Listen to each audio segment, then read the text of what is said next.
First of all, congratulations on your series. You guys did a Kickstarter, and I'm curious for the three of you guys, what was like the dream number that you're like, maybe this will do something on Kickstarter? For example, like were you thinking maybe we're going to get to a $500,000 if we're lucky? I mean, there was an initiative that Boom Studios, the publisher of the work, did to try and build up interest and to get some exposure for the project early days and have a relationship with the fans and to offer up some goodies, um, in terms of like participating or being a part of it. When they were doing that, I didn't really ask Boom like, what are your metrics? Um, yeah, so I can't really speak to the metrics of it. I do know that, everyone involved was really grateful and happy and enthusiastic about the passion for it. I was personally hoping for 200 million, so I'm disappointed.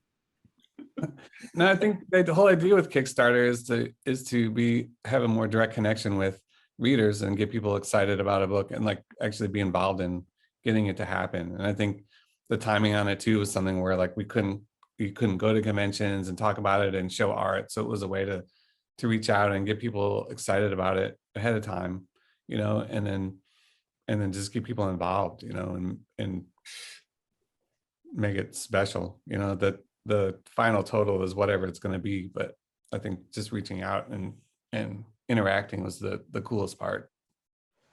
There are going to be people who are, and it's hard, there's going to be people reading this, and this is their very first comic book ever. And it's, being honest, Keanu, your involvement is going to bring people in to read stuff that maybe they wouldn't read before. For each of you guys, what is another comic book or graphic novel that you want to recommend to a new comic book reader that I know you can say, I know you're enjoying our book, but you also want to check out this.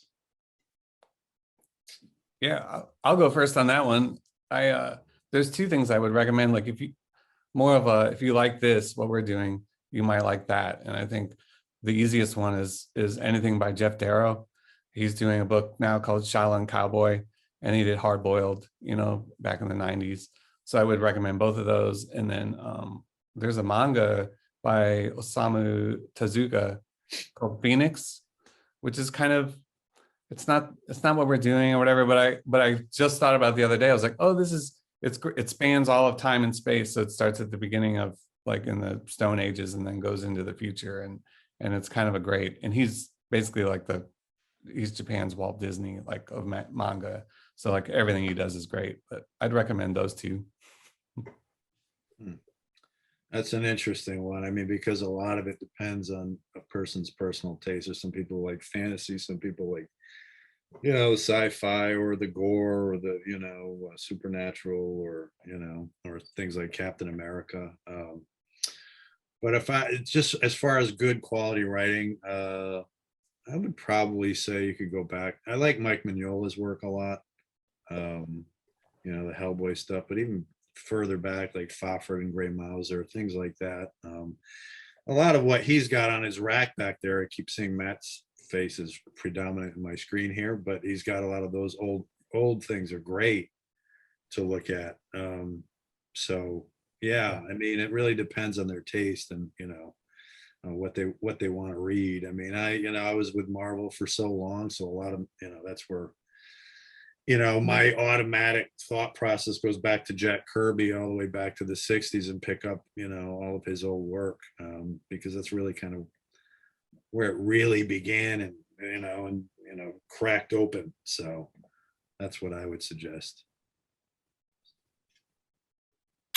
Yeah, I mean, I guess there's, I guess, I Miller. don't know, do some Frank, yeah, let's throw Frank Miller in there, right? So do Yeah. some Dark Knight, do some Wolverine, Yeah. Love and Rockets, or Yeah. do the 2000 AD stuff if you want some more humor, like Judge Dredd, Strontium Dog. kind of fun stuff. Exactly. Yeah, I got to say, just this is a sidebar, but I've interviewed Frank a few times, and each time I talk to him, I'm always like, I cannot believe I'm talking to Frank Miller. Growing up with his stuff, it's always been, it's just been effing cool. But back to your series. The series is 12 issues, and I believe issue 5 recently came out. How far are you ahead in the terms of the writing, drawing? Like, where are you in the process? We're actually tied. We're maybe an outline ahead of. We have outlines for issue 7 and 8, and then we have ideas for 9 to 12. Well, it's funny because I was moving along at a pretty decent clip, but like everything else, I started experiencing a little bit of burnout. But Keanu had said to me at one point, he's like, "Hey, can you slow it down a bit?" So I was like, "Sure, yeah, sure." But Well, part of the reason, I don't think Eric would be too happy with that. So, well, I mean, I think most of that is actually a practical question and not a creative one. I mean, a creative can be practical, right, exactly. But I'm working on a film right now, and I've been shooting nights for almost 3.5 months. So my time schedule, it's like I wake up before they would be ready to work, and I go to bed when they are. So we haven't had our time frames haven't been able to. Yeah. Ron, you just need to go shoot a movie and give us a chance to catch up. Take a break. Be happy to.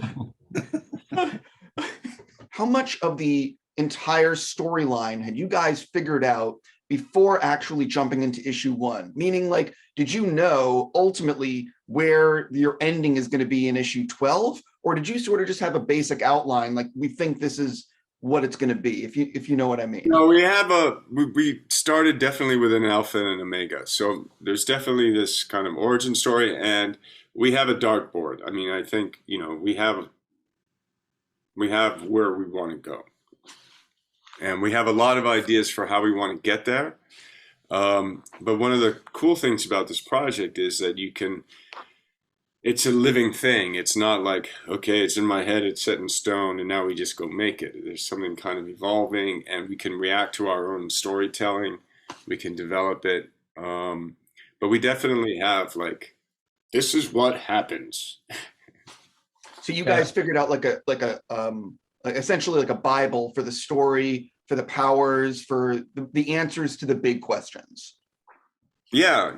I mean, we had, when we first started, we knew we were doing 4-issue arcs. And so we're releasing right now the first 4 issues, which is the first arc of the story, which is basically an origin story. And then the second arc, we're hoping to kind of be more in the present and reveal some other cool stuff. And in the last arc, kind of take us to the present and beyond and to the next part of it, the story.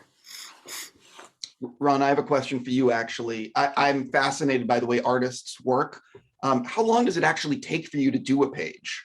Well, it really depends. I mean, Ron, the real answer is your age plus like whatever hours it is. That would be it.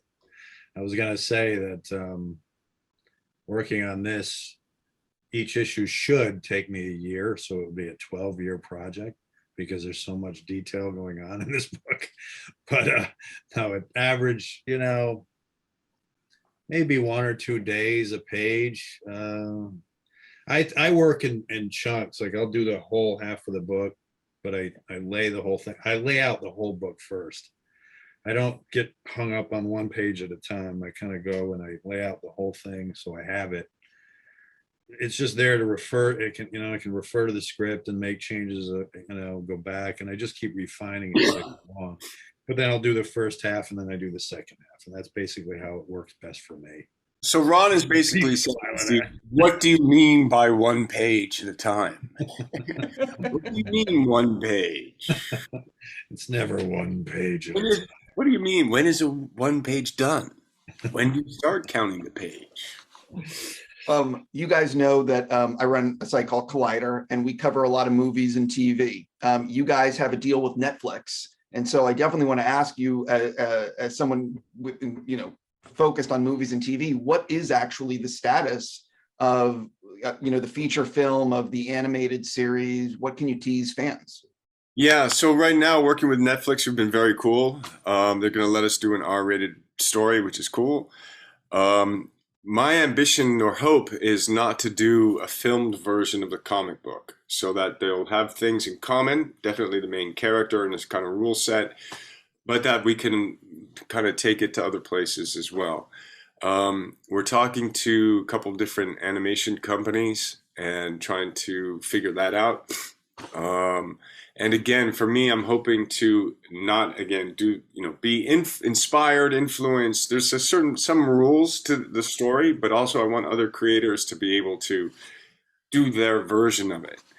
So I want to I'm hoping to do a different version of a metaverse, where in the sense of having just different storytellers, one set of rules, like here's this character B, but then do what, because do whatever, go other places with it. So we're working on trying to get set up a company with the animation, and we've hired a writer for the film, Matson Tomlin. He's been cool and just starting to kind of put things together, and that's where we're at.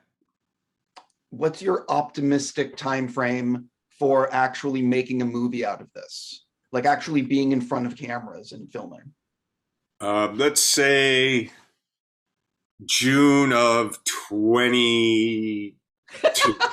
I like how he has to look out the window to get that. I like Well, it. Well, what's interesting is that, like, I'm sure, Keanu, your schedule gets booked, it can get booked pretty far out, and so, scheduling becomes a big thing with a lot of these movies, Yeah, I'm working on John Wick right now, and after that, I don't have a job, so I'm pretty open. I'm confident you're going to book something. You're going to land on your feet. I hope so. I hope so. Yeah. I'm trying to teach him how to draw a comic. Cave drawings. No, we don't want him writing and drawing, and then we'll be out of jobs. Yeah. My last thing for you guys with, and I'm going to do another question about the movie and animation. One of the things about the comic is that it can be, I'm going to use the term violent at times. I'll say it can be. Do you guys envision the same sort of tone and that kind of, I guess, R rating when you adapt it to these other mediums? Yes. But that being said, if there's another creator who wants to do not that, and do a young adult novel, or wants to do another version of it, I'm totally open to another genre per se. Yeah, you're really opening the door up for some crazy. Well, whatever. I mean, I just think it hasn't been done like that. I know. I think don't know if I that completely agree with that, but only because I feel like the character is the character, and you have to. I don't know. I feel like right, but you can shift tones, right? You can shift tones, and you can take it to, that's all. Yeah. I know exactly what you're saying. I'm not saying. I mean, it's I'm not saying that it's never been done, Ron, but No, I'm not. I just think that if you venture too far out, then it becomes. I don't know how to explain it. It's but like if there's a creator or an artist, I get that. Like, I think about all the like Wolverine, for instance. I mean, how far, if you had that same idea for Wolverine, what would you do that would be completely not in the character, that's not the character, because he has such a history, or and you're establishing this history. So I feel like just saying, I know what Keanu's saying, though, because it really comes down to what is the writer trying to do, and ultimately you guys are going to have to approve it. So, I mean, if the writer / artist / if they come up with something that's unique and cool, and you guys are like, oh wait, this is something we never thought of, this is really cool, actually, let's do this. That's different. That's not. Yeah, I know what you. I think that's what Keanu's saying, but I'm putting words in your mouth. Anyway, I got to go. They're gonna. So listen, congratulations on the success of the book, and please let me know how I can help promote